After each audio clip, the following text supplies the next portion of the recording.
because it seemed to me as if it was just allowed to travel further and further down the road until there was a fork in the road and one of them had to make a decision. The weight was behind Eddie to a degree because of a successful season, winning the trophy and, Champions League position. So he had a lot of backing when it comes to his job.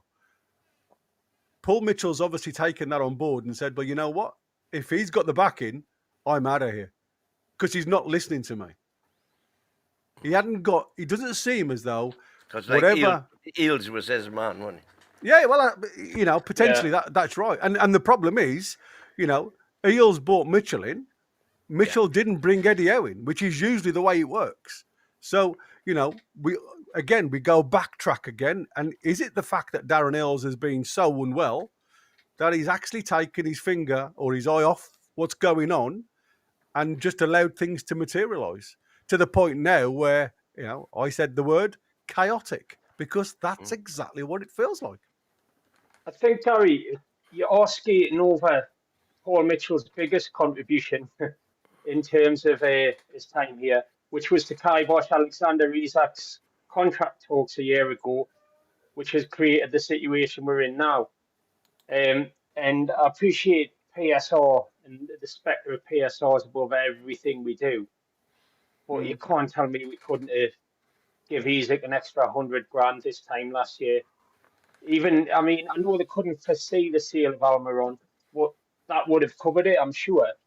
And even then, if we'd have had to sell somebody in June to cover it, protect your assets, because whatever happens now, I can't see Alexander Isak's situation being resolved in a way that works out really, really well. We either lose one of the top strikers in the world, or we're stuck with a player that, to some extent, doesn't want to be here.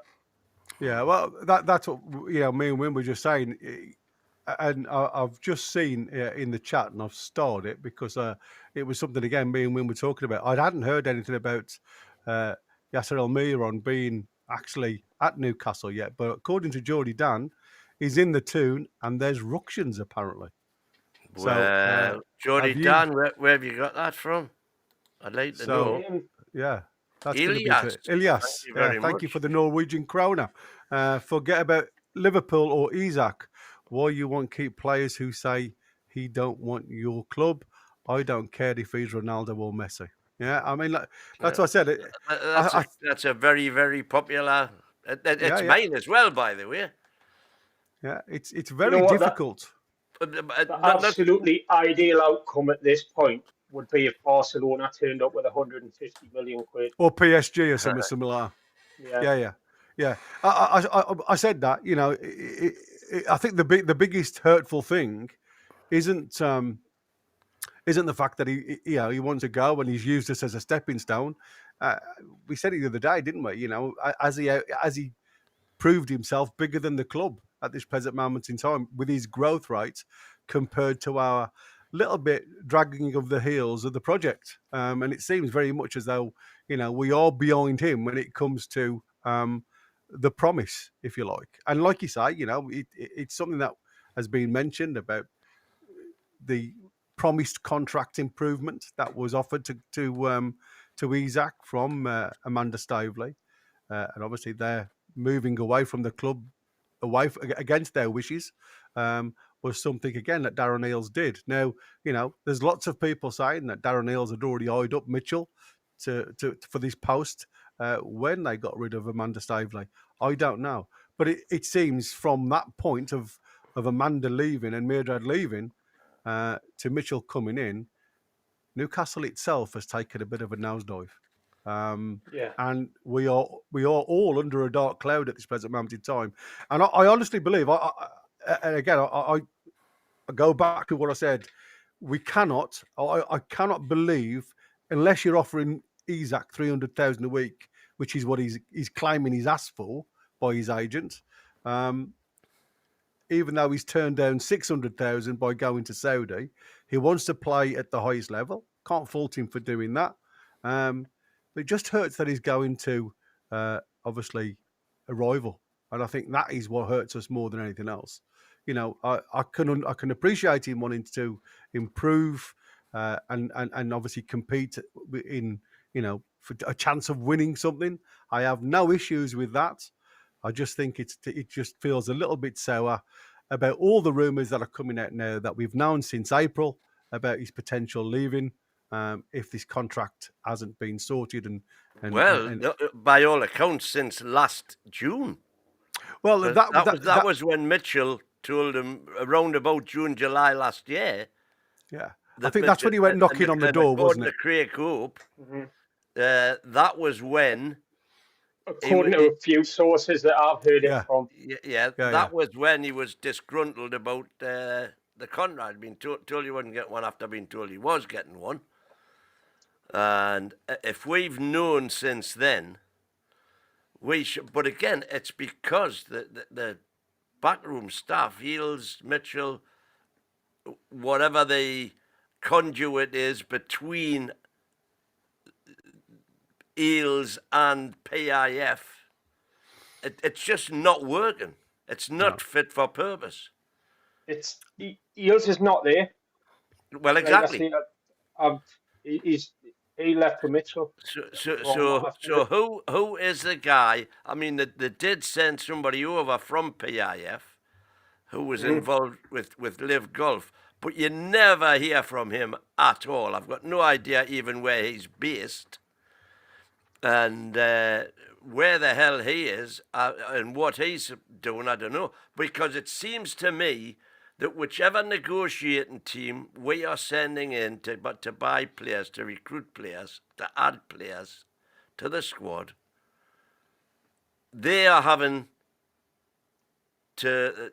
They're not empowered themselves to make financial decisions. They are having to then sit down and say, right, wait a minute, I'll make a phone call, and I don't know who it is that they're ringing, because I'm pretty certain it's not Eddie, because if it was Eddie, Eddie'd say, just pay it. I think they're writing a letter and sending it second class. I want them not a phone call. It's like pigeon post. I think they're going in. So if you take like Johan Wissa as an example, and I think Johan Wissa is a very, very important potential signing. I think we need him more than anybody that's been mooted at the minute. They've said it's like they've gone up front and they've had the green light up front from Saudi. You can bid 25 million for him. Anything else, you've got to get through. You've got to get through Al-Rumayyan, basically. Yeah. And it's like they must have to send an email or something like that. And but Jody Dan, can you just let us know where you saw that Yasser was actually in town now? Because there's a lot of rumours that Al-Rumayyan is in Newcastle now. Well, the last I heard was that he is definitely having face-to-face talks with Eddie and with Isak.